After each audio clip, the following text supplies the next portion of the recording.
সালাম আলাইকুম। তো আলহামদুলিল্লাহ আমরা আজকে একটি নতুন আইপিএস প্রতিস্থাপন করলাম।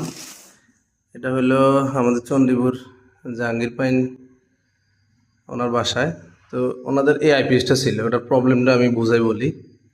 এখানে হলো আমাদের 200 অ্যাম্পিয়ার ব্যাটারি। এই আইপিএসটা কিন্তু এই ব্যাটারির সাথে 3 বছর চলছে, এখন চলতেছে না কেন তাইলে? এটার উত্তর হলো, আমি যদি বলি দেখেন এখানে মাত্র 675 বিএ এই আইপিএসটা। এই আইপিএসটা 200 অ্যাম্পিয়ার। গত 3 বছর কিন্তু আমাদের বাংলাদেশে কারেন্টের তেমন একটা সমস্যা ছিল না। বর্তমান কিন্তু সারাদিনে আপনার গ্রামে কিন্তু 3-4 ঘন্টা কারেন্ট পাইতেছে না। এটা যে পরিমাণ অ্যাম্পিয়ার সাপ্লাই দেয়, আমাদের এই আইপিএসটা মোটামুটি আমি দেখছি কিছুক্ষণ আগে ব্যাটারি 9.7 ছিল।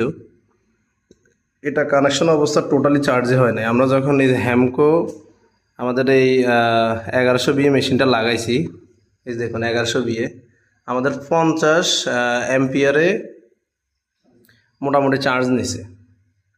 এখন আপনাদের এখানে কতই দেখেন 240 ভোল্ট আউটপুট দিচ্ছে।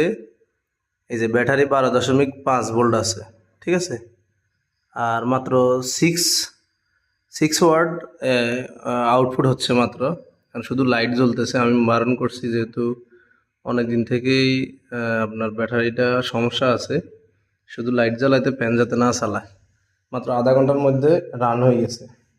আমাদের এই মেশিনটাও ভালো, কিন্তু আমরা অবশ্যই যেহেতু কারেন্ট ডিস্টার্ব বেশি, চিন্তা করবেন আপনার আইপিএসটা যাতে ভালো ওয়ার্ডের লাগাইতে পারেন। তো ঠিক আছে, সবাই ভালো থাকবেন, আল্লাহ হাফেজ। আইপিএস লাগলে নাইম ইলেকট্রনিক্সের সাথে যোগাযোগ করবেন এবং আমাদের পেজটি ফলো দিয়ে রাখবেন।